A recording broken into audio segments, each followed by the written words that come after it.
What's going on, guys? Justin with the Podcast Dojo. Today we are going to be talking about Action Park. Yes, I know it's not abandoned, but it was for about a year and rebranded before coming back about 17 years later. With that being said, we will be talking about the original Action Park. So let's not waste any more time and head over to Action Park. Just go to Action Park. There's no other park like it. When it's hot out, this is a great place to spend the day with your family. There are lots of big things for little kids to do. I love Action Park because it's so beautiful. It's like coming to Broadway. It's wonderful. Race like a pro. It's great. These are the most amazing rides in the world. I love it here. There's nothing in the world like Action Park. Action Park was an amusement park opened on May 26, 1978, when Great American Recreation became the new owners of the recently combined Vernon Valley and Great Gorge Ski Resort. The purpose was to keep the ski resort open year-round. Action Park was primarily a water park, but it had other rides and attractions as well. The three sections of the park were Water World, Motor World, and Alpine Center. The park started out very small. It started out with a total of about 2 water slides and a racetrack. The park finally reached a grand total of about 75 rides, with 40 of them being water slides. The park did very well and even attracted people from metropolitan New York. It also helped that Action Park was a little closer and cheaper than Six Flags Great Adventure in Jackson, New Jersey. This park did so well at the beginning, so what was the problem? I mean, it was so good that people forgot about the ski resort. Well, there was tons of problems. Let's go over them all. Well, some. It'd be a very long video if I went over every single problem. For starters, security here was a joke. There were stands throughout the park that sold beer, and it was not uncommon to find minors walking around intoxicated. In fact, one of the most infamous stories about the park is that the lifeguards and security were intoxicated themselves. Due to the lax security, park goers would often break the rules. A lot of injuries came from guests wanting to go down the slide with friends, so they would ditch their mats halfway through and wait for their friends to follow. There were hundreds of injuries, but only 6 deaths. The first was in 1980 when an employee was riding down the Alpine slide only to have his car jump off the track, causing him to smash into a rock. 3 drownings occurred in the wave pool.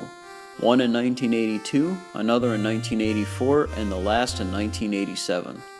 Another guest fell out of his kayak in the kayak pool, and when he tried to reset his boat, he stepped on a live wire at the bottom of the pond. And finally, in 1984, a guest suffered a heart attack after swinging into the pool on the Tarzan swing. It was discovered the pool for the Tarzan swing was kept about 20 degrees colder than the other pools in the park. It was also discovered that the designs of the rides were done by people with nearly no background in engineering or physics. Like this slide, for example. Can't imagine the design flaw here. In fact, I heard that employees were paid $100 to try it out. Sorry, but no amount of money could get me on that slide. It was so dangerous that it was only open for about a month before being closed down. Advertising was a major problem as well. The commercials heavily implied the park was not safe, which made people not want to go. The later commercials even started marketing to the Spanish population. The problem was that no one in the park actually spoke Spanish. Speaking of, the people who were drawn to the park, part of the problem was that the people that came from metropolitan New York came from an area with no areas to learn how to swim.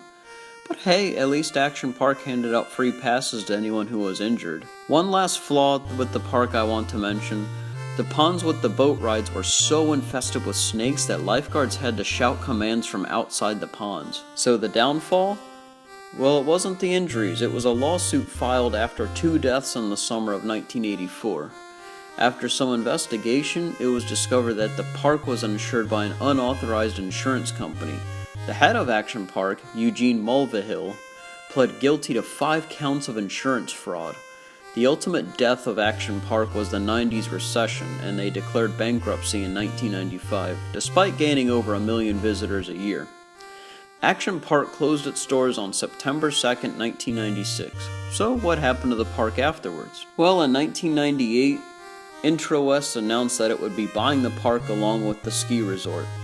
They removed the rides that were too dangerous and revamped the remaining rides. This new park was known as Mountain Creek Park. Mountain Creek Park learned from its predecessor by adding in age guidelines, bilingual signs, and even labels as to how deep the pools were.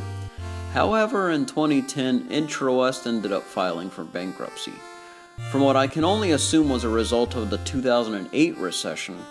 History repeats itself, I guess. The Mova Hill family did, however, take back the park and revived Action Park in 2014. Like Mountain Creek Park, they still kept the safety measures, but brought back some of the rides or action, such as the Tarzan Swing and Cannonball Loop. Let's just hope there's no deaths or injuries, and that they do very well. Well, that was Action Park. I hope you guys enjoyed it.